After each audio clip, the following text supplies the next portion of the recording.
Hey guys, it's Ornlu, and oh no, oh dear, we're back in the tech tree.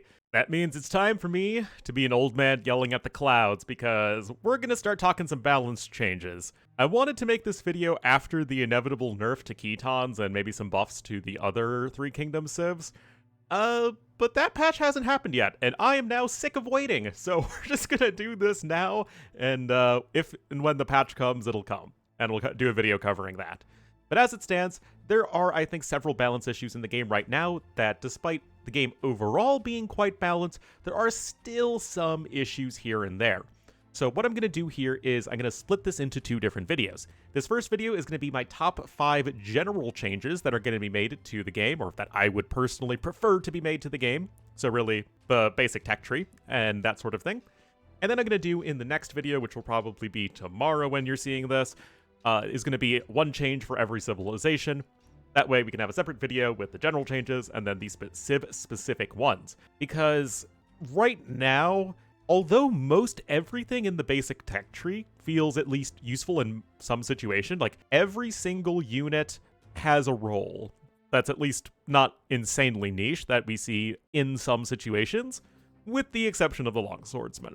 That's really the only unit in the game that doesn't really feel like it has that much of a role. So when we look at how we want to approach changing the general tech tree, we have to be very careful, because there are so many different permutations as to how a small change can have such an enormous impact, because, well, there are 50 civilizations in the game right now. So this is going to be based off of how can we see some tweaks at the higher tweaks to the stats so that at especially higher levels of play, we can have a bit more diversity on various map types. Because right now, it really does feel like the metagame is extremely streamlined into let's rush up to the feudal age on open maps and then play defensive with skirmishers and then go castle age, maybe go for some knights and cav archers, and then just go to late game where you spam trash units and bombard cannons and trebuchets. Water maps also have their own issues as well.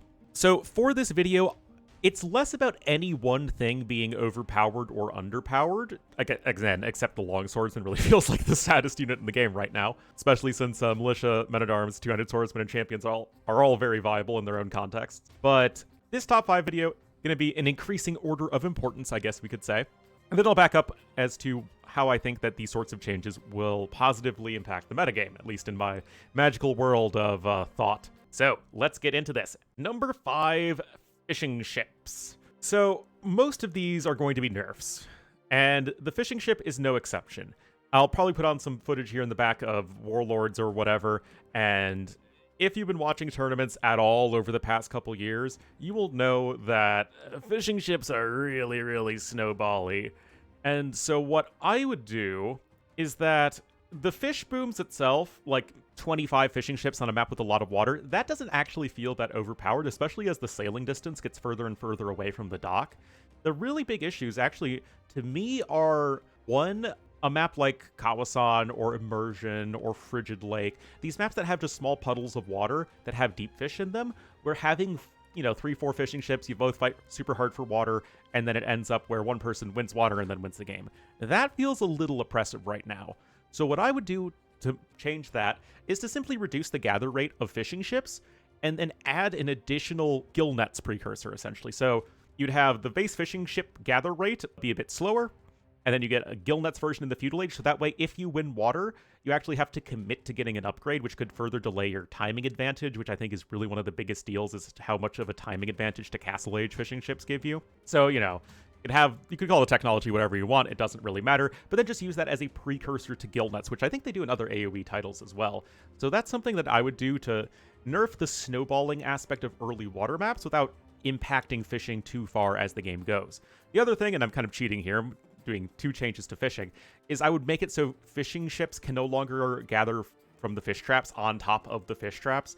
I think that it's pretty silly in maps like Black Forest where you have, a tiny pond that houses 50 fishing ships all, sitting on top of each other, because that tends to make Black Forest extremely snowbally, and you have, like, the pockets who have huge fish booms, and then the flanks just get steamrolled immediately, and there are like 4 to 5 civilizations that have interesting fish booms, whereas there's like 40 civilizations that have something interesting as far as their land boom goes. So I think that unless the map really does focus on water, we should be encouraging the more land-based economy. So I would do those 2 changes here to the fishing ships, because as it stands, the fishing eco on water maps and maps like Black Forest does feel a little bit oppressive. Number 4 is going to be the Long Swordsman. This is the only unit, like I said, that really feels like it needs a buff or something to be changed around it, because as it stands, everything else sees plenty of play in Castle Age, except maybe like Battle Elephants, but that's more of a regional unit. Long Swordsmen have the unfortunate distinction of being much harder to tech into than Knights, and giving you a lot less value per unit. And in the mid-game, it's pretty easy to afford several Knights, and just getting a few of those out can be much more of a difference maker than teching all the way into Swordsmen. So there are a few ways you can go about that. One is the direction that the devs have taken to some degree, which is to buff the Men-at-Arm play, because if you have more Men-at-Arms, then you can transition into Castle Age, and then have, your Long Swordsman timing in the same way that you have a Crossbowman timing, for instance. The issue is that even if you have, say, like 7 Men-at-Arms left over, and we saw this in Warlords on Morass several times, which is the map with all the shorefish in the middle that we saw a lot of infantry play on, where you'd have like 8-9 Men-at-Arms, and then Castle Age you just switch into Knights anyway, because the Knights just represent so much better value than the Long Swordsman.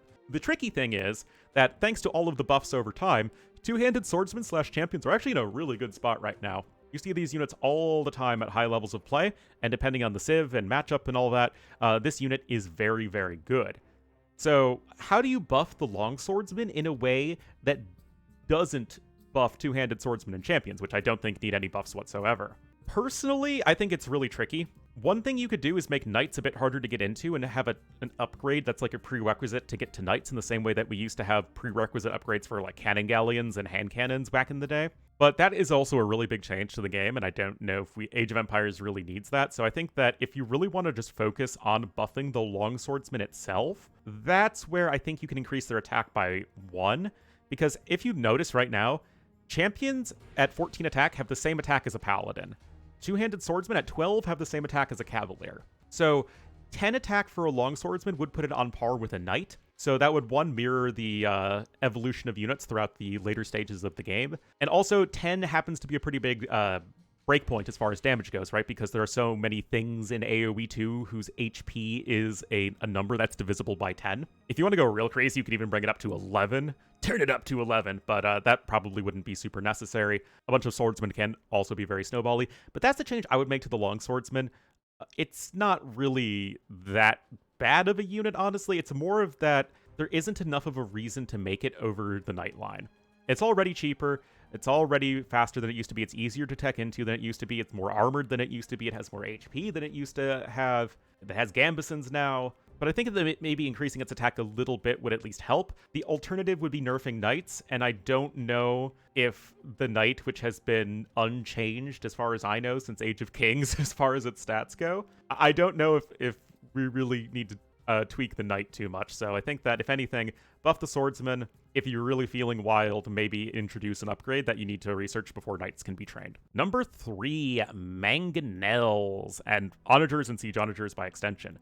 So these units have definitely fallen out of favor, especially at higher levels, since the rise of the Scorpion, as Scorpions are now so much more consistent of a unit to use against ranged units, especially as the micro of players increases. So the change here, I think, would be a pretty subtle one, but a very good one. And I would increase the projectile speed of the Mangonel line. All right, so I have the Genie editor open here, which gives us all the nitty-gritty stats and whatnot. And if you don't know, AoE2 projectiles have different movement speeds. This can, of course, be most famously seen with classic cannon galleons, whose volleyballs very slowly drifted across the air. Most projectiles in AoE2 have a speed of 7, so that really is like all archers, hand cannoneers now, they were buffed a while ago, skirmishers, anything like that, defensive buildings, they all have a projectile movement speed of 7. As you can see from the Mangonel projectiles, their primary and secondary, it's a movement speed of 3.5 tiles per second, which is much slower than arrows, which it should be, because you need to be able to dodge them. It's in fact exactly half. I would bump it up to 4. so that the mangonels, once they are engaged and are launching their projectiles, it's more difficult then to split away from the mangonels and make the units just completely ineffectual. Especially since really at all stages of the game, it feels like people have gotten so good with micro, lag is at an all-time minimum relative to AOC, that this unit just doesn't really feel like it does all that much anymore.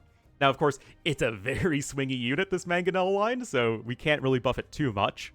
And I think that's something that's important to consider is, of course, for lower level players and more casual players. If the unit is impossible to dodge, then it suddenly becomes just oppressive for anyone who wants to make ranged units. So that's why I don't think I would actually want to see a DPS increase of the unit, but rather make it so that if you're going to split against the Mangonel line, you need to do so before they fire their shot, or like just before they fire their shot, and not once the projectiles are mid-air. And I think this honestly wouldn't even change things that much at lower levels, because is your 800, 900 ELO player really going to be doing perfect crossbowman splits, mid-Mangonel shot? I don't think it really matters that much. It might hurt dealing with mangonels at like mid-elos where the micro isn't going to be good enough to even try and combat that change. But I still think that it's something worth considering here, because onagers and siege onagers really don't see that much play at all in the late game, in part due to how good bombard cannons are, but also in part because the units can be made to be completely useless with good micro. And then, like I said, scorpions right now in the mid-game really do feel superior to mangonels unless you're pushing TCs. So that is going to be my number 3 change. At number 2, we have the almighty Cavalry Archer. This unit has seen so much play over the past 2 years. I'm sure it will not take me long to find some footage to throw up some tournament gameplay involving Cav Archers. And what we see is that Cav Archers are used not just with Cav Archer civs as a default unit. Like, you would expect, say, Huns, or Mongols, or Magyars, or Turks even, Tatars, to use Cav Archers as like a default ranged option in the mid-game. But these days, we see civs like Vietnamese, Khmer, Georgians, even Chinese, like civs that we don't typically associate as being Cav Archer civs, still use Cav Archers as their default option. So that, I think, is definitely a little... means that this unit itself is a little too good. Now, it was nerfed in the last balance patch to have its train speed reduced a bit, but I personally don't think that it is enough, as we still see CA way more often than the regular ranged units. So what I would do is I would actually increase the gold cost back up to 70. If you don't remember, back in Age of Conquerors, Cav Archers costed 40 wood and 70 gold instead of now it's 60 gold.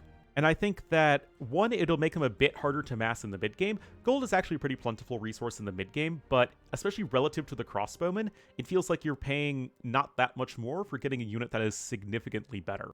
So I would increase their gold cost, and also a huge blob of Cav Archers feels like it is also extremely oppressive in the late game with a lot of civs. And so having the unit cost a bit more gold in the late game would make that perhaps a little bit more manageable for the non-Cav Archer civs to keep up, because you get like a ton of Magyar Cav Archers or a ton of, Tatar Cav Archers, and it just becomes almost impossible to get an efficient army composition against that in the late game. So I would personally increase the cost of Cav Archers. There are some other things you could do. Make them even less accurate. You can make them train even longer. You could reduce their attack, I suppose. But a little bit of a cost increase feels like it wouldn't be that significant of a hit, while also perhaps making, especially for, again, the non-Cav Archer civs, the Archer line a bit more attractive as an option. You could alternatively reduce the cost of the Archer upgrades even more. Crossbowman and Arbalest, you could roll back some of those changes, but I guess that's also an option. But I still think that maybe touching the Cav Archer is a bit necessary right now, especially because it feels like a throughout the entire mid to late game issue, and not just a timing issue. All right, and now for the most oppressive general unit in AoE2, it is, of course, the Siege Tower. The Skirmisher. Yeah, the Skirmisher. Age of Skirmishers. If you have, again, watched any tournament over the past several years, you know that the Skirmisher, this humble little 2-damage unit, really does feel super oppressive when it comes to the early game. That these days, it's better to just go defensive Skirmishers on one range, and then just get to Castle Age as quickly as possible, because the Skirmisher counters everything except Scout Cavalry, and Scout Cavalry can be countered by a few Spearmen for a significantly less food cost. So there are several things you can do with skirmishers. I think that you don't want to change the actual unit stats because it's so hard baked into general AoE2 balance. But what you can do is touch its train speed, because if we look again at the Genie editor, we can see here that skirmishers have a train speed of 22 in-game seconds, which is right here. That is the same as a spearman, but as I'm sure you guys know, units, ranged units do scale much more exponentially than do melee units. So I would increase the train time to maybe even something like 25 or 26 seconds, nothing that insane, but I do think that a small but noticeable nerf to the skirmishers would be very important, because for instance, they need to train faster than archers because skirmishers are fundamentally a counter unit to archers. Archers have a train time of 35 seconds, which gives us actually a lot of wiggle room in nerfing the skirmisher without making it train as long as archers, which, again, they still need to be able to counter effectively. Another thing to touch is the skirmisher transition in Castle Age being a bit too good, so I think alternatively, we could increase the cost of Elite Skirmisher to, say, 250 wood, 150 gold, or 160 gold, I think, was 250 wood, 160 gold, I think was the original cost of Elite Skirmisher. A long time ago, it was buffed up to be cheaper, so I think that you can increase that the cost a little bit again, and it'd be okay. So I think that with all of the changes together, we'd be looking at some nerfs to skirmishers and cav archers, but also a buff to the counter to crossbowmen, so I don't think that crossbowmen themselves would be that oppressive, and then a buff to swordsmen to help them better deal with knights. So those are the changes I'd be looking at, guys. I'll be curious to hear what you guys think in the comments, because, I don't know, maybe you guys are super happy with the way balance exists. Personally, I'm pretty hesitant to make any changes to base units or technologies, but those are the areas that I personally would address if I wanted to shake up the meta a little bit, which I do. For the next video, I'm going to go through the civ-specific changes, and I'll go from our medians all the way down to Wu, and do one balance change for every civ, so definitely stay tuned if you guys are interested in that. As always, I do need to thank my Patreon supporters, with Colin, Dan, and Jared in the Great Wolf tier, and then Carolyn, Diector, Liquid Egg Product, Ryroot, and Tanduri in the Dire Wolf tier. Thank you guys so much for all of your support to make these sorts of videos possible, but thank you guys so much for watching, and I'll see you next time.